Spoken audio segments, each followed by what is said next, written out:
Hello, um, this is 7:37 a.m. as you guys can see, and I actually started playing chess around 6 a.m. This morning, and I started with chess.com. It was pretty fun. When you're winning, it becomes fun. You start losing, you get frustrated. It's a normal thing. So I immediately moved to some puzzles on leeches, and you can see this particular move. I couldn't get the puzzle, and one reason I couldn't get the puzzle was because I've been struggling with this particular fork pattern. There is a way I usually look at my knights. I look at them, or the forks that they can or attain or perform as a pattern. I try to visualize the pattern. I try to take note of that pattern so that if I see that pattern in the next game, I can provide an opportunity for a fork in any way I can. So, for instance, in this game, you can see this particular game. I wasn't opportune. You know how this puzzle strictly chess puzzle trick is. I mistakenly tapped this reverse, so it moved to the next puzzle. Boom. Somehow I screenshotted it. So what will happen now is I'm just visualize this game. What I want to show you will help you identify the pattern in the next game. Now look at this. I'm actually on my bed now. I just needed you guys to know this. It's just very necessary. Now, how you identify this pattern? I always like seeing it as a structure. Visualize the structure. If you see something similar to the structure in the next game, you can now provide a way to put your knight in the best possible position to attain that fork. Now, look at this position. I want you to see something. If this king, if the if if the white king wasn't in that black square, but rather was in the white square next to it and next to the knight. I don't want to use positional play or positional algebra and the rest. I just want you to visualize. Don't think too much, just visualize. If it was at that particular box, you'd notice that the king and the rook, the white king and the rook, will be aligned perfectly and two steps away from themselves. Are you following?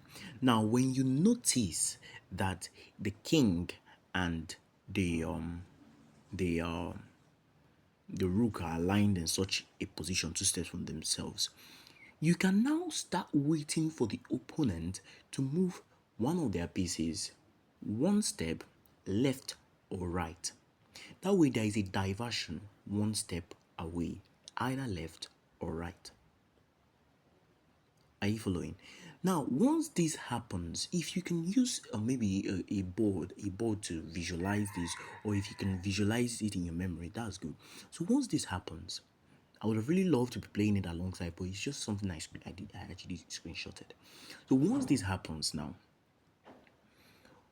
you can now put your knight. If you put your knight in the opposite position, when you put your knight in both, obviously for a fork to happen, both pieces must be on the same color square, right? So the fork now, the knight will have to be in a color square that is opposite to the color square both pieces are in. For instance, in this game, the color square where both pieces, the king and the rook, are in is in the black square, right? But now you would want to put your knight in the white square opposite to what these guys, the color squares they are in. You get?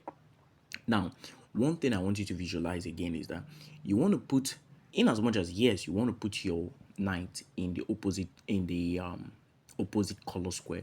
You also want to place the knight in a way that it opposes the king. How do I mean that it opposes the king? You notice that the king is at the left. The one that diverted is the king.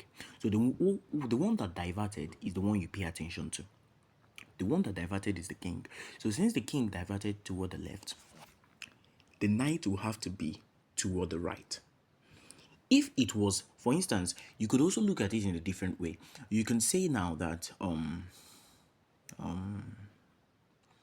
you can say that if we were looking at it in this way, that okay, it was the rook that diverted, if we were looking at it as it was the rook that diverted, we could still do the same thing, saying that okay, maybe the rook should have been at e6 if there was no pawn at e6, and maybe the rook should have been at e6, and then the rook now diverted to d6. Are you following?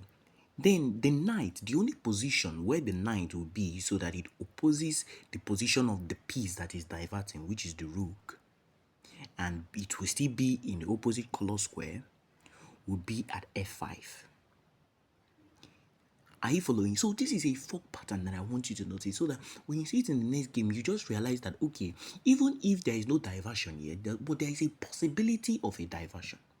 So what you do is that you bring your knight close to those pieces that, you know, in the far future there is a possibility that okay, there could be a fork here. Are you following? So view, and again, this particular fork can happen with any major piece. If you are going to be performing this fork with a queen and a rook, you know that queens can, eat diagonally as well, just like the bishop. You would now need something to support the knight, something that can, protect that knight. Maybe a bishop, a pawn, or something.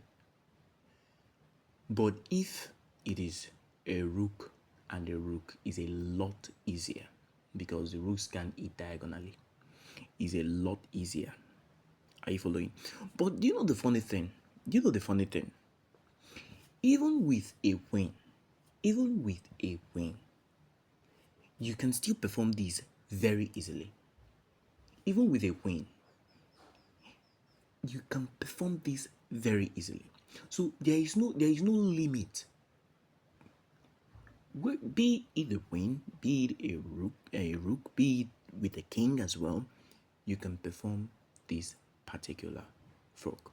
But all you need to do is visualize the pattern. Visualize. So I'm sorry about the rusty talking. I just woke up now. I just played this game. I didn't want to, rehearse or anything like that. I gave it to you raw as it is. So just go practice, just visualize on the board if you have a board, or visualize on chess.com, the custom and the rest. Just find a way to learn this pattern. It's going to help you a lot in your games. All right.